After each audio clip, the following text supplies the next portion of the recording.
நீங்க சொன்னீங்க இல்லையா, கரூருக்கு அப்புறம் விஜய் வந்து ட்ரை பண்ணாங்க அப்ரோச் பண்றதுக்கு. அமித்ஷா அவர்களே தொடர்ந்து பேசணும்னு நினைச்சாரு. விஜய் வந்து ராகுல் காந்தியோட போன் லைன் எடுக்கிறாரு.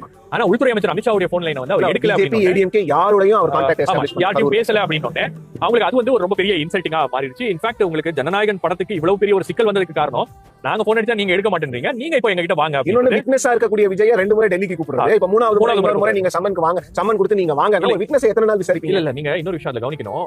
இந்த தருணத்துல விஜய வந்து நம்ம எப்படியாச்சும் பேசி அவரை வந்து கூட்டணிக்குள்ள கன்வின்ஸ் பண்ணி கொண்டு வந்துடணும். காரணம் என்னன்னா பர்சனலா வந்து அவருக்கு ஒரு பிரச்சனை உருவாயிருச்சு, அவருடைய குடும்ப பிரச்சனை.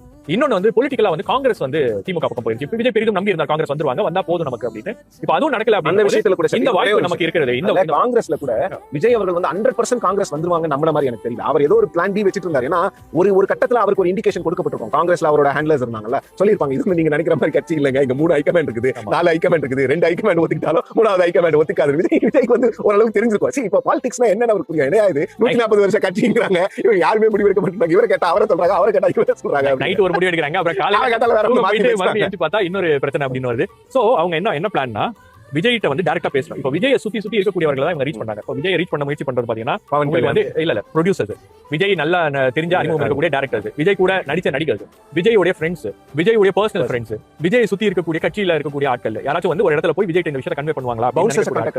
எனக்கு தெரிஞ்சு அவங்க பேசினாங்களா என்னன்னு தெரியல. இன்ஃபேக்ட் அவங்க தான் விஜய் கூடவே இருக்காங்க. சிஆர்பிஎஃப் அதிகாரிகள் வரை வந்து அவங்க வந்து ரீச் பண்ணி சில முயற்சிகள் பண்ணிருக்காங்க அப்படின்றது இருக்கு. இப்ப என்ன ப்ராப்ளம் அப்படின்னு பாத்தீங்கன்னா விஜய் கட்சியில என்ன முடிவு எடுக்க போறாங்க அப்படின்றது விஜய் தவிர வேற யாருக்கும் தெரியல. இப்ப நீங்க கீழ இருக்கக்கூடிய செகண்ட் ரேங்க் லீடர்ஸ் எல்லாம் இவங்க பேசுறாங்க, என்ன அது தலைவர் தான் முடிவு எடுப்பாரு, என்ன முடிவு எடுப்பாரு, அது தலைவர் தான் தெரியும், தலைவருக்கு தெரியும் அப்படின்னு இப்படியே தான் இவங்க வந்து அது ஒரிஜினல்ல இருந்து எல்லாரும் வந்து இப்படி எஸ்கேப் ஆயிட்டு இருக்காங்க. அப்ப விஜய் என்ன சொல்றாரு, இப்ப அதை தெரிஞ்சுக்கணும் அப்படின்றதுக்காக இப்ப இந்த கூட்டணி விவகாரங்கள் எல்லாம் வந்து இந்த தமிழ்நாட்டை பொறுத்த வரைக்கும் ஒரு அசைன்மெண்டாவே எடுத்துக்கக்கூடியது அமித்ஷா அவர்களுடைய ஒரு தலையாய பணியாக அவர் எடுத்துக்கிட்டார். இப்ப அவர் என்ன நினைக்கிறாருன்னா டைரக்டா போன் போட்டு கேட்டுருவோம், பேச சொல்லுங்க, எஸ் ஆர் நோ, என்ன பிளான் உங்களுக்கு அப்படின்றத அவர் தெரிஞ்சுக்கணும். அவர் பிளான் தெரியுமே, அவர் இண்டிபெண்டன்ட்டா கண்டெஸ்ட் பண்ணனும்னு நினைக்கிறாரு. என்ன பிரச்சனைனா இண்டிபெண்டன்ட்டா நீங்க கண்டெஸ்ட் பண்ணீங்கன்னா நீங்க என்டிஏவை 3வது இடத்துக்கு நீங்க தள்ளுறீங்க அப்படின்றது அவங்களுடைய பயம். ஏன்னா அவங்க எடுத்த சர்வேஸ்ல